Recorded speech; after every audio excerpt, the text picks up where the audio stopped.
Hey YouTube, welcome back to the Teen Mom series. In this video, I'm going to be talking about what my experience was as a teen mom and roommating. My first experience as a teen mom and roommating with someone, it was a young female that I met on from a Craigslist ad. I was about 19 years old. I actually moved in with her. She had this apartment she was already renting out, and I lived with her for just under a year. We didn't know each other that well, but we were in the same situation as we both had a infant child, and we were both working full-time. Common ground, some common denominator there with that. I recommend if you are in this situation and you feel that you need to roommate with somebody just for the sake of being able to afford the bills and the housing expenses, make sure that you're using your best judgment and you find somebody that has a similar lifestyle to you. They should seem mature and not like drug users and things like that, okay? It's kind of tough to find sometimes. Craigslist Marketplace, maybe even other places, it is possible to find those situations just as I did. So use your best judgment, make sure that person's working, do a little bit of your research. If you can call the person's employer, just do that check really quick. You could find out when they started working there and just kind of keep it to yourself, okay? You gotta do your own research, especially when you don't know somebody that well. Even if you do think you know them well, just make sure you get that answer. Make sure they have some solid work history if possible. And sometimes when you're young, they might not have a lot of work experience. They should have some work experience still. Most people start working when they're in high school. Make sure they're somebody that's working and has some type of motivation, and they're not somebody who comes off as lazy or they don't want to work. Motivation to provide for their child or themselves. Even those are major red flags, and you're already destined for failure trying to roommate with somebody that comes off like that. So let's talk about paying bills with the roommate. It's absolutely key. Never ever paid anything in cash. It's so tempting to do that. A lot of people use third-party apps like Venmo, Cash App, Zelle. Those might be okay to use. It's definitely better than cash because you kind of leave a trail with that. I always paid everything in a paper check. I actually got the landlord's information. People might not really want to give that up. You can find out who the owner is and get their contact information. When you get the address, what you can do on your own before you agree to roommate with anybody is get that landlord's information, which is like the homeowner. And if some information's not lining up, you know who the owner is and they're saying that the landlord or owner is somebody else. Somebody could be lying to them or they could be lying to you, and there could be a little bit of a scam situation going on there potentially. Do your research and always leave a paper trail. Avoid using cash, especially when you're young. People will tend to lie a little bit more and scam, or they'll just forget too. They're not as experienced with money management and sense of time. They might think if you gave them money last week, it maybe felt like a month ago to the person, okay? So it's very important to document things. Don't do cash. And if you can't pay the landlord directly, have a paper trail and make it as detailed as you can. So if you have to pay $800, put 200 out of 800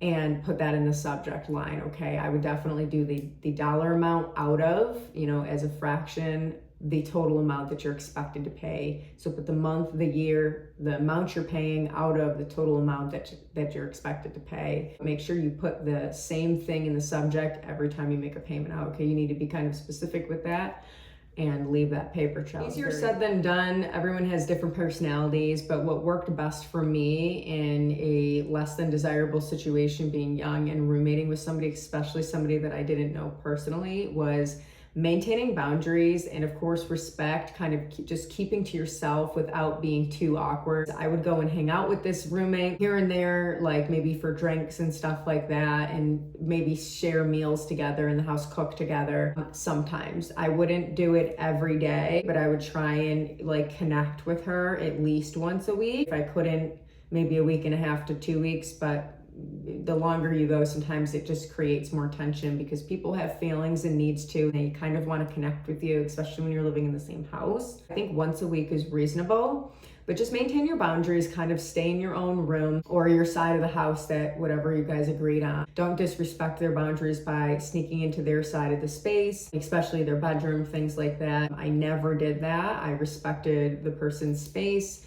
They, to my knowledge, respected mine. Some people that actually got like little cameras in their room that are aimed towards the door and key locks. So you can go out of your way to do that as well if you wanted to. You could do that for extra, protection, safety as well.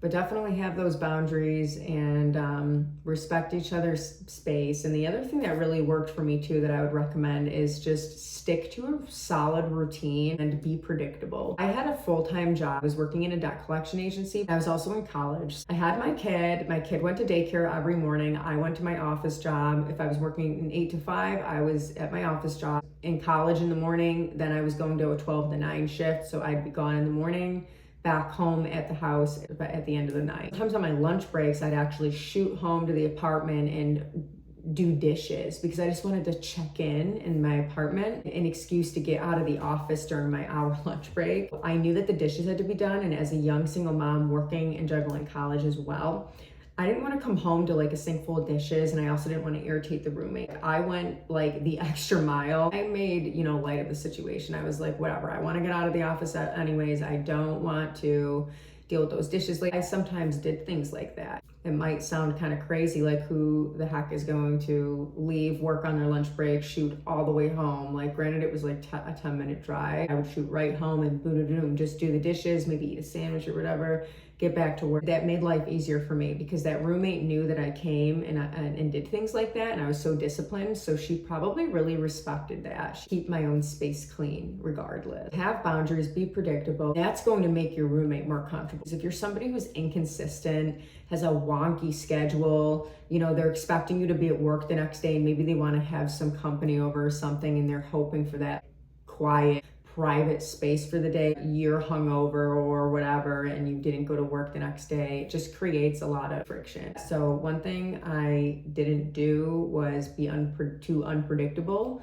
I stuck to my own disciplined schedule regardless. And I went to work full-time in school, and I was very motivated to achieve my goals and earn a paycheck and build up my PTO at my job as well so I could use it later. If you're going to take this route and have a child at a young age and have to roommate, you need to take it seriously in more ways than one. Roommating with somebody and having to share space with somebody, especially if you don't know them that well, is one of those things that you really do have to take seriously, maintain your boundaries with, and respect for them. Now, when selecting a roommate to live with, especially when you have a child, really use your best judgment. I know that sounds like common sense, but it's not so common to everybody. You shouldn't make decisions based off of your emotions. You should really have like more logic going into it, not think emotionally with this, okay? And what I mean by that is if you're thinking emotionally, you're thinking, oh, I really would find comfort in roommating with my best friend, my cousin or my sister or brother. That's not the best choice, okay? The friendships or relationships that we have, friends or family, not the same type of relationship as living under the same roof as somebody. So once you're actually living with them day in and day out, it's all the small things that really irritate somebody, and it's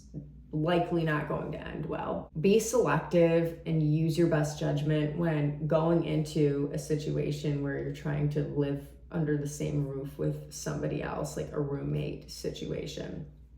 You need to set yourself up for success and your child. Think twice about living with family or friends. I've never heard it to be easy. I've heard better success stories of people roommating with strangers off Craigslist, for instance, than I have with people living with their good friends or their family. So I went off onto my own apartment, and then I ended up having one of my good friends that I did know live with me. And I'll tell you right now, it only lasted like a few months, maybe 6 months. What I can say is she was single. She was one of my best friends. We still stayed friends after we stopped living together. We were both in the same debt collection industry, just different company. I woke up in the morning once, and I'll never forget this one time that I woke up. Then she had a girlfriend of hers sleeping on the kitchen floor, and I saw, and I said, oh my God, I think that's a line of Coke on my kitchen table. My daughter was like 3 years old at the time.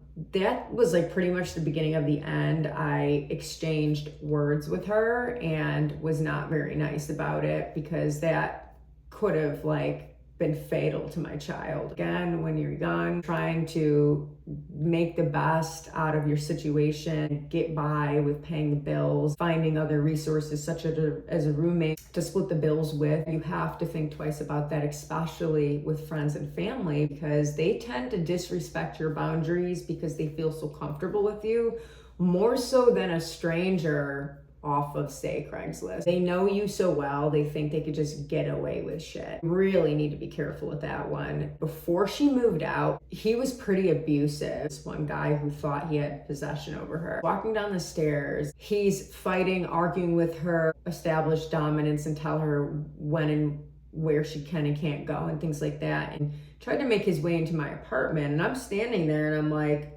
whoa, excuse me? I said, you need to get out of my apartment. He sensed my authority. She didn't have as much boundaries and authority. Arguing and like crying and being pretty pitiful about it. And he was taking advantage of that. So he kicked her and she fell down the stairs, tumbled into my doorway. And that's kind of how I found the situation. I said, you need to come inside the apartment. I said to the guy, I'm like, you need to go. And he didn't say anything to me. So he looked at me, stayed quiet. I said it again. I said, I will not have this in my apartment and you need to go now.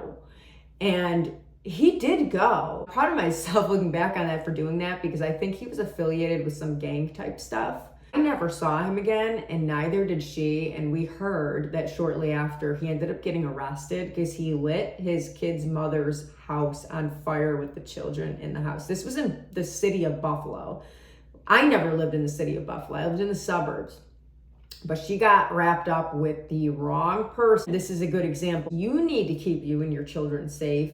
Always seem stable with, decent car and job and money and resources, but you don't know, especially with females or males too, what connections or friends or people they have that they're gonna now bring around your child. That could have been fatal for my life and my child. Very, very important. And again, I didn't experience anything like that with the roommate from Craigslist that I didn't know, but I did experience that with somebody that was a good friend of mine. Just some food for thought. Really think about who you're going to roommate with. You know more about your friend and family's lifestyle than you do a stranger, and that uncertainty creates discomfort. But let me explain, that discomfort of not knowing each other super well is actually better because you have more boundaries. The unknown, you don't know enough about the person and what they're capable of, both good and bad. So that can sometimes be a good thing, because now we don't know about each other as much. So now we're just gonna respect each other's space and boundaries, okay? This is kind of how that works sometimes, and it might not be a bad thing, right?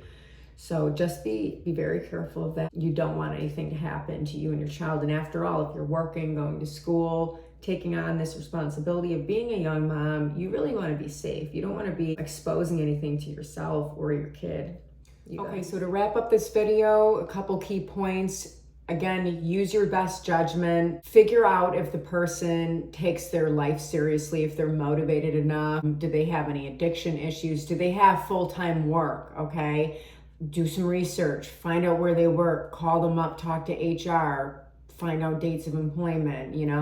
For all they know, no one's going to question you. For all they know, you could be a potential employer calling to check work history and things like that. It does not matter. You have the right to call, and HR can review that information to you. Dates of employment and when the person started, and if they're still working there. Okay, use your judgment. Think twice about roommating with friends and family, and you might want to consider somebody that you don't know that well. This might have more in common with you than your own friends and family do, okay? Kind of keep that separate would just be my recommendation. That's not always the case. I have heard of cases where friends successfully roommated for a while. People successfully lived with their family members or roommated with their family members or siblings or whoever for a while too. It could work, but you know better than anyone else how that might turn out, okay? You just know those people and those connections you have. Be mindful of that. Be a little selfish in these moments. Think about your goals and what you think is gonna work for you, okay? So do that. Likely, it's almost inevitable that you're going to run into issues living with somebody else. Single mom in general, I don't care if you're a teen mom or a single mom of any age, really need your own space to raise children. I would not recommend, unless you had a specific health issue or something, but even if you do, there's resources out there where they come to the home. I actually used to do home health care a while ago. You know, if you have issues, somebody's going to come to your home. So there's really no excuse here. I'm sure there could be some few exceptions out there, but that's not what I'm talking about. Generally speaking, mothers need to raise their kids in a private space with minimal to no other types of distractions. It's even difficult for some women in relationships or marriages. How often do we hear that their spouse, you know, their significant other is causing such friction between mother and children, and it's kind of affecting the kids now too, right? So you even hear of that of people who are in relationships. It's so important to have your own space. Pretty much inevitable that there's going to be issues living with somebody else. And again, if you do try and do it, have those boundaries, do the best you can to get through that situation. But of course, your ultimate goal is to gain independence and live on your own. Find a partner if that's your goal, but your goal outside of that for your children is to gain independence and ultimately have your own private space outside of a roommate. Really just apply to those subsidized housing apartments. Something might come up and you're going to want to have your own space. The most successful I have ever been as a single mom was living on my own. I lived on my own a few times before I'd gotten married, but I'd say once the divorce went through and all that, I lived on my own for 5 years in a 3-bedroom apartment on a nice side of town with my kids. They both had their own bedroom. My rent was adjusted periodically based on how my income, you know, fluctuated. I was so happy as a mother raising my kids. Very stable for me, and I can't express how much gratitude I have for subsidized housing being available to people who really need it. Section 8 again is different from subsidized housing. Anybody can apply to subsidized housing. Section 8 has a very long wait list, but subsidized housing goes off of your income. Who lives in those communities? So it's going to be single moms is common. Married couples even live there. I've been in communities where quite a few married couples lived there, and maybe the mom didn't work, but the dad did, so it was still a one-income situation. They're trying to save for a house, okay?